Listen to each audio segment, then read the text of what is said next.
Hello friends, என்னோட சேனலில் best 5 flexi gap funds, best 5 balanced advantage funds and best mutual funds for SIP என்னெல்லாம் போர்ட்ஃபோலியோவில் இருக்கணும் இந்த மாதிரியான funds and SIP SWP STP இது மூணுத்துக்கும் என்ன வித்தியாசம், இது எப்படி பெர்ஃபார்ம் பண்ணும்.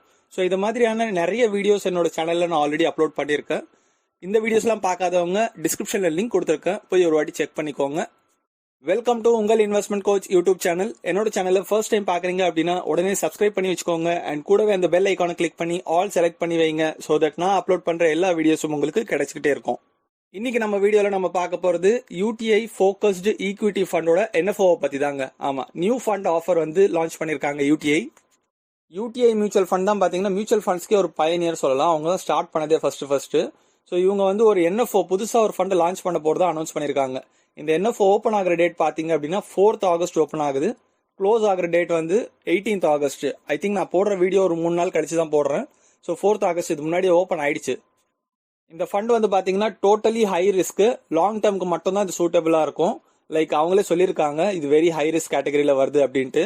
At least 5 to 7 years or above, ஒரு 5 வருஷத்துல இருந்து 7 வருஷம் இல்ல அதுக்கு மேல கண்டிப்பா நான் ஹோல்ட் பண்ணுவேன், எடுக்க மாட்டேன் அப்படின்னு சொல்றவங்களுக்கு மட்டும் தான் இது சூட்டபிளா இருக்கும். இந்த NFOட ஃபண்ட் மேனேஜர் யாரு, ஃபண்ட் எப்படி பெர்ஃபார்ம் பண்ண போகுது, என்னென்ன ஸ்ட்ராட்டஜி இவங்க யூஸ் பண்ண போறாங்க அப்படிங்கறத பார்க்கலாம். இந்த ஃபண்டோட மேனேஜர் பேர் பாத்தீங்கன்னா மிஸ்டர் சுதான்ஷு ஆஸ்தனா. இவர் வந்து பாத்தீங்கன்னா like 2 decades of industry experience சொல்லியிருக்காங்க. அதாவது 20 வருஷமா பாத்தீங்கன்னா இண்டஸ்ட்ரியில இருக்காரு. அதுல 15 வருஷமா பாத்தீங்கன்னா லைக் மேனேஜ் பண்றதுலயே எக்ஸ்பீரியன்ஸ் இருக்குது. ஸோ இவருக்கு வந்து கிட்டத்தட்ட நிறைய எக்ஸ்பீரியன்ஸ் வந்து மார்க்கெட்ல இருக்கிறதுனால இந்த ஃபண்டை வந்து சூப்பரா இவர் ஹேண்டில் பண்ணுவாரு அப்படிங்கிற எக்ஸ்பெக்டேஷன் தான் எல்லாருக்குமே இருக்குது. ஸோ இப்போ நம்ம UTI ஃபோக்கஸ் ஈக்விட்டி ஃபண்ட் அப்படின்னா என்ன அப்படிங்கறத பார்க்கலாம்.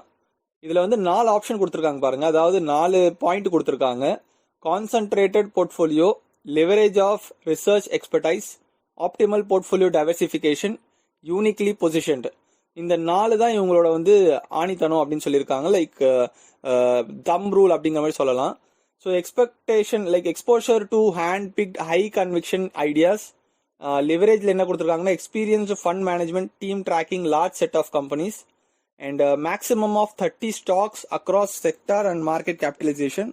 யூனிக்லி பொசிஷன்ல distinct portfolio relative to broader market indexes with potential for alpha creation. So இவங்க என்ன சொல்ல வராங்கன்னு பாத்தீங்கன்னா லைக் 30 ஸ்டாக்ஸ்ல தான் இவங்க வந்து பண்ண முடியும். அதுதான் ஃபோக்கஸ்டு ஃபண்டோட ஒரு லிமிட்னு சொல்லலாம். ஸோ 30 ஸ்டாக்ஸ்க்கு மேலே இவங்க வச்சுக்க மாட்டாங்க. ஸோ ஓவரால் போர்ட்ஃபோலியோல ஒரு அமௌண்ட் இருக்கு அப்படின்னா அந்த அமௌண்ட்ல கிட்டத்தட்ட 65% மினிமம் இல்ல அதுக்கு மேல 100% வரைக்கும் கூட இவங்க வந்து ஸ்டாக்ஸ்ல வச்சுக்கலாம். அது எத்தனை ஸ்டாக்ஸ்ல வைப்பாங்கன்னா 30 ஸ்டாக்ஸ்ல தான் வைப்பாங்க. அதிலே டிவைட் பண்ணி வச்சுக்குவாங்க. அண்ட் அதை வந்து பாத்தீங்கன்னா எக்ஸ்பீரியன்ஸ்டு ஃபண்ட் மேனேஜ்மெண்ட்ல இருந்து டீம் ட்ராக்கிங் பண்ணிட்டே இருப்பாங்க. இது வந்து ஒரு ஆக்டிவ் ஃபண்டுங்க, பாசிவ் ஃபண்ட் மாதிரி கிடையாது. இது ஆக்டிவா மானிட்டர் பண்ணிட்டே இருப்பாங்க. பாசிவ் ஃபண்ட் தான் நம்ம வந்து முன்னாடி வீடியோஸ் எல்லாம் பார்த்திருப்போம், இண்டெக்ஸ் ஃபண்ட். அதெல்லாம் இண்டெக்ஸ் ஃபண்ட்ல வந்து பாத்தீங்கன்னா ரொம்ப மானிட்டர் பண்ணணும்னு அவசியம் இல்லை. ஃபண்ட் மேனேஜர் வந்து நிஃப்டில போட்டு விட்டுருவாங்க, இல்ல சென்செக்ஸ்ல போட்டு விட்டுருவாங்க. அது பாட்டுன்னு பெர்ஃபார்ம் பண்ணிட்டு போயிட்டே இருக்கும். பட் ஆனா ஆக்டிவ் ஃபண்ட்ஸ்ல பாத்தீங்கன்னா அப்படியே நம்ம மானிட்டர் பண்ணாமலாம் இருக்க முடியாது. இதை வந்து ஒரு நாளும் லைக் பாத்துக்கிட்டே இருக்கணும். அதெல்லாம் ஃபண்ட் மேனேஜர் பாத்துக்குவாங்க. ஸோ நம்ம ஜஸ்ட் வந்து பாத்தீங்கன்னா லாங் டேர்முக்கு நம்ம ரெடியா இருக்கோம் அப்படின்னா தாராளமா இதுல இன்வெஸ்ட்மெண்ட் பண்ணலாம்.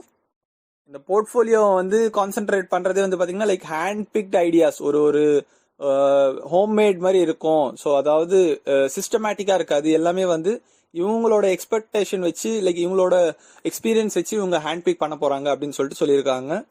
அண்ட் இவங்களோட இன்வெஸ்ட்மெண்ட் ஸ்ட்ராட்டஜி கொடுத்துருக்காங்க பாருங்க. Strike a balance between risk and return அப்படின்னு கொடுத்துருக்காங்க. ஸோ இந்த சிம்பிளை பார்த்தாலே உங்களுக்கு தெரியும், 2 பாக்ஸ் இருக்கு. அந்த 2 பாக்ஸையும் பிணைக்கிறதுக்கு ஒரு நடுவில் ஒரு பாக்ஸ் இருக்கு. அதாவது ரிஸ்கையும் ரிட்டர்னையும் வந்து பாத்தீங்கன்னா ஒன்று சேர்ந்து கூட்டிட்டு போறாங்க அப்படின்னு சொல்றாங்க. டிரான்ஸ்ஃபர்மேஷன் ஆப்பர்ச்சுனிட்டிஸ், சைக்ளிக்கல் ஆப்பர்ச்சுனிட்டிஸ், அதுக்கு கீழே வந்து பாத்தீங்கன்னா சஸ்டைனபிள் பிசினஸ். ஸோ அந்த போர்ட்ஃபோலியோ வந்து ரிஸ்க்ல இருக்கும் போதும் அண்ட் ரிட்டர்ன்ஸ் நல்லா கொடுக்கும் போதும் அண்ட் ரிட்டர்ன்ஸ் கம்மி ஆகும் போதும் பேலன்ஸ்டா எடுத்துட்டு போற ஸ்ட்ராட்டஜியா இவங்க ஃபாலோ பண்ண போறாங்க. கீழே ஒரு லைன் கொடுத்துருக்காங்க பாருங்க. Follows a blend of growth and value style with a growth tilt. அதாவது growth opportunities எப்பெல்லாம் மார்க்கெட் கீழே போகுதோ அப்ப நிறைய பை பண்ணி வச்சுக்குவாங்கன்னு சொல்லுவாங்களா, அந்த ஸ்ட்ராட்டஜியும் இவங்க ஃபாலோ பண்ணுவாங்க. வேல்யூ ஸ்டைல், அதாவது வேல்யூ ஃபண்ட்ஸ்க்குனே ஒரு வீடியோ நான் ஆல்ரெடி போட்டிருக்கேன், பெஸ்ட் வேல்யூ ஃபண்ட்ஸ்னு. அதுல வேல்யூ ஃபண்ட்ஸ்னா என்ன, லைக் பெஸ்ட் 5 வேல்யூ ஃபண்ட்ஸ் என்னன்னு சொல்லிட்டு டீட்டெயிலா சொல்லியிருப்பேன். அந்த வேல்யூ ஸ்டைலையும் இவங்க ஃபாலோ பண்ண போறாங்க. ஸோ ரெண்டும் சேர்த்த ஒரு ஆப்ஷனா இது இருக்க போகுது. ஃபண்ட் ஸ்னாப்ஷாட் சொல்லிட்டு கொடுத்துருக்காங்க. ஸ்கீமோட முக்கியமான டீடைல்ஸ் என்ன தேவையோ நம்மளுக்கு அதுவும் கொடுத்துருக்காங்க. இதுல scheme அப்ஜெக்டிவ்ல the objective of the scheme is to generate long term capital appreciation. Long டர்ம்காக சூட்டபிளா இருக்கும்னு சொல்றாங்க. By investing in equity and equity related instruments of maximum 30 stocks across the market caps. So maximum 30 stocks வரைக்கும் market capitalizationல வைக்க போறாங்க. Type of scheme open ended equity scheme. எப்போ வேணா இன்வெஸ்ட் பண்ணிக்கலாம், எப்போ வேணா ரெடீம் பண்ணிக்கலாம். லாக்இன் எதுவும் கிடையாது. லாங் டர்ம்னு சொல்றாங்களே தவிர நீங்க ஹோல்ட் பண்ணணும் லாக்இன் பீரியட்னு சொல்லல. 1 இயர்ல கூட எடுத்துக்கலாம், 2 இயர்ஸ்ல கூட எடுத்துக்கலாம், உங்க இஷ்டம் தான். ஸோ அது ஒரு ஆப்ஷன் இருக்குது. ரெண்டாவது வந்து பாத்தீங்கன்னா லைக் பெஞ்ச் மார்க் வந்து நிஃப்டி 500 டிஆர்ஐ டிபெண்ட் பண்ணி தான் இது ரன் பண்ண போகுது. மினிமம் அப்ளிகேஷன் அமௌண்ட் பாத்தீங்கன்னா 5000 லம்சம்ல அலோவ் பண்ணுவாங்க. அண்ட் இன் மல்டிபிள்ஸ் ஆஃப் 1 ரூபின்னு சொல்லியிருக்காங்க. அதாவது 5000க்கு மேல எவ்வளவு வேணா நீங்க பண்ணிக்கலாம். There after with no upper limit. So அதுக்கப்புறம் லிமிட் எதுவும் இல்லை. லோட் ஸ்ட்ரக்சர் கொடுத்துருக்காங்க. என்ட்ரி லோடு வந்து நில்லுங்க, எதுவும் சார்ஜஸ் கிடையாது நீங்க இன்வெஸ்ட்மெண்ட் பண்ணும்போது. எக்ஸிட் லோடு பாத்தீங்கன்னா less then 1 year 1%, greater then or equal to 1 year nil. ஒரு வருஷம் கம்ப்ளீட் ஆகும்போதோ இல்லை ஒரு வருஷத்துக்கு அப்புறமும் எந்த ஒரு எக்ஸிட் லோட் சார்ஜஸும் கிடையாது, மொத்தமா நீங்க எடுத்துக்கலாம். பிளான்ஸ் அவைலபிள் கொடுத்துருக்காங்க. The scheme offers following plans: regular plan and direct plan. Both the plans following options growth and IDCW pay out. growth அப்படிங்கிறது டெய்லி மார்க்கெட்டை டிபெண்ட் பண்ணி NAV பிரைஸ் இன்க்ரீஸ் ஆகிட்டே போகும், அதுதான் growth. IDCWங்கிறது dividend option. நிறைய பேருக்கு IDCW மாறினதே தெரியாம இருக்குது. ஸோ IDCW அப்படின்னா இன்கம் டிஸ்ட்ரிபியூஷன் கம் வித்ட்ராவல். டிவிடெண்டை தான் அந்த மாதிரி போட்டிருக்காங்க. என்ன கேட்டீங்கன்னா growth ஃபண்டே எப்பவுமே சூஸ் பண்ணுங்க டிவிடெண்டை விட. எப்பவுமே growthே உங்களுக்கு பெட்டரா இருக்கும் ரிட்டர்ன்ஸ்லயும். அண்ட் இதுல short term capital gain tax, long term capital gain டேக்ஸும் இருக்கும். அது இவங்க இதுல மென்ஷன் பண்ணல, பட் ஆனால் அது காமனான ஒரு விஷயம், அதனால மென்ஷன் பண்ணிருக்க மாட்டாங்க. அண்ட் டீடைல்டு இவங்க கொடுத்துருக்கிற ஸ்கீம் இன்ஃபர்மேஷன் டாக்குமெண்ட்ல இருக்கும் அது. பட் நான் ஜஸ்ட் மெயினான பிக்சர்ஸ் மட்டும் தான் நான் ஸ்னாப்ஷாட் எடுத்து போட்டிருக்கேன். ஸோ இது வந்து நீங்க டீடைல்டா பார்க்கணும் அப்படின்னா கூட நான் லிங்க்ல டிஸ்கிரிப்ஷன்ல கொடுத்துருக்கேன், அதில் போய் செக் பண்ணுங்க. அண்ட் மியூச்சுவல் ஃபண்ட்ஸை பொறுத்த வரைக்கும் காமனா இருக்கிற entry load, exit load, short term capital gain tax, long term capital gain tax, இதை பத்தியான டீடைல்டு வீடியோ நான் ஆல்ரெடி போட்டிருக்கேன். அதோட லிங்க்கும் நான் டிஸ்கிரிப்ஷன்ல கொடுத்துருக்கேன், அதுவும் ஒரு வாட்டி போய் செக் பண்ணிக்கோங்க. இன்கேஸ் உங்களுக்கு சார்ஜஸ் பத்தி நிறைய தெரிஞ்சுக்கணும் அப்படின்னா.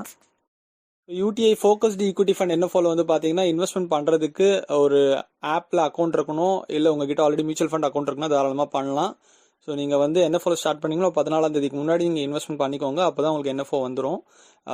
க்ளோஸ் டேட்டுக்கு அப்புறம் ஒரு 1 வீக் இல்லை ஒரு 10 டேஸ்ல வந்து பாத்தீங்கன்னா மேக்ஸிமம் டைம் சொல்றேன் நான். அதுக்குள்ளேயே வந்து போர்ட்ஃபோலியோல டேஷ்போர்ட்ல வந்து தெரிய ஆரம்பிச்சிடும் உங்களோட இன்வெஸ்ட்மெண்ட். ஏதாச்சும் டவுட் இருந்ததுன்னா கமெண்ட்ஸ்ல மென்ஷன் பண்ணுங்க. வீடியோ பிடிச்சிருந்தா லைக் பண்ணுங்க, உங்க ஃப்ரெண்ட்ஸ் கிட்டயும் ஷேர் பண்ணுங்க.